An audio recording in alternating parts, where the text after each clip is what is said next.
Padova crede nella bellezza ed inaugura la mostra Van Gogh, i colori della vita, al Centro Culturale San Gaetano. La bellezza salverà il mondo?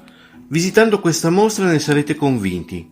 Un'esposizione che vi lascerà senza fiato, non solo perché è la più grande tra le mostre organizzate dedicate a Van Gogh in Italia, ma perché potrete percorrere la sua stessa vita in un intreccio appassionante tra vicende personali e professionali.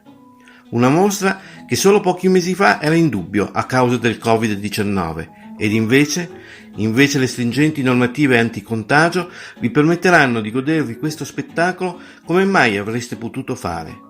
Infatti, l'accesso alle sale sarà possibile solo a piccoli gruppi di massimo 15 persone, quindi basta affollamenti, ma tempo per goderci questo mare di colori.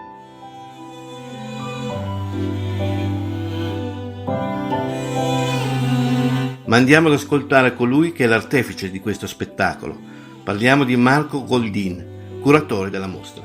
La mostra Van Gogh, i colori della vita, ospitata qui nel centro San Gaetano di Padova, è suddivisa in 7 sezioni che ripercorrono tutta la vita di Vincent Van Gogh, la vita e l'opera ovviamente, attraverso l'esposizione di 96 opere in totale, 82 delle quali di Van Gogh stesso fra dipinti e disegni. Van Gogh e i suoi capolavori vi aspettano quindi a Padova.